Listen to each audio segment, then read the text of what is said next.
Bonjour et bienvenue sur alform.com, plateforme de formation Alform. Je suis votre formateur Anasidi. Sur la formation en cible guide complet du débutant, nous allons ensemble faire une petite présentation de la formation qu'on va voir.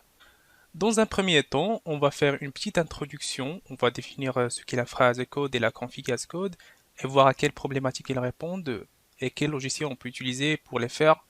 Tout cela pour introduire ce qu'est en cible et comment on peut évoluer sur cette technologie en suivant cette formation. Ensuite, on va passer au guide d'installation et de configuration d'Ansible. On verra donc les prérequis, les étapes d'installation et de mise à jour d'Ansible sur des systèmes d'exploitation spécifiques. On va découvrir comment configurer l'environnement d'Ansible à travers des options de la ligne de commande et des fichiers de config. Le chapitre suivant, on va parler des concepts de base d'Ansible. On va donc définir brièvement les différentes notions qu'on va utiliser dans la formation sans rentrer beaucoup dans les détails parce que cela, ça va venir après.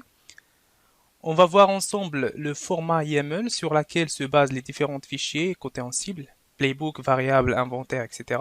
La partie suivante va tourner autour des inventaires des machines et on enchaînera ensuite sur les méthodes de connexion utilisées par Ansible pour faire communiquer les autres entre elles. On va donc parler de SSH et les autres méthodes de connexion.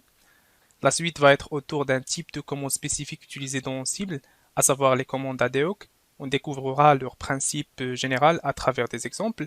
Après donc tout ça, on rentrera enfin dans le vif du sujet et donc on parlera des playbooks qui sont entre autres le langage par lequel parle Ansible. On va voir de quoi se compose un playbook et ensuite on va voir des outils plus ou moins avancés qui sont utilisés pour donner de l'aisance d'utilisation des playbooks, à savoir les facts, les conditions, les tags et les boucles. Après vient donc le rôle de deux éléments qui se considèrent comme les éléments de puissance d'Ansible. On va donc introduire les rôles, voir leurs principes et comment les utiliser. On aura aussi l'occasion de parler de ce qu'on appelle les déclencheurs. Puis on parlera du deuxième élément qui est les modules.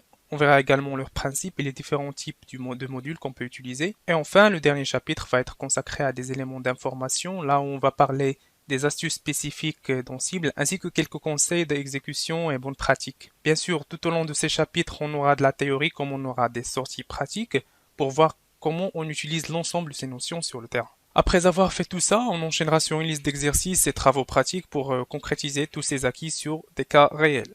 Alors, qui est concerné par cette formation?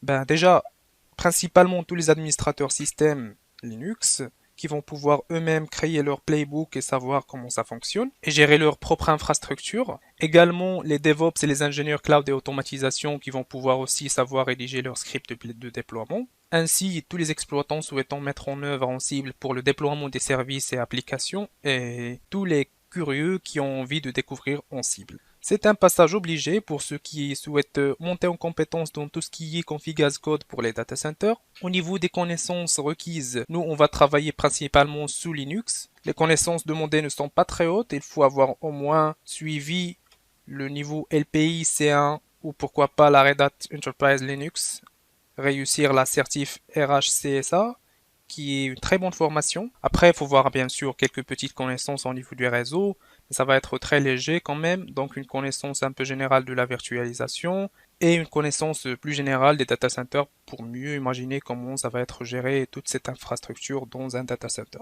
Voilà, j'espère vous avoir donné envie de continuer cette formation. C'est vraiment une formation très très intéressante. En cible, c'est un produit que moi je trouve extraordinaire. Donc c'est à vous de jouer. À très bientôt sur alphon.com.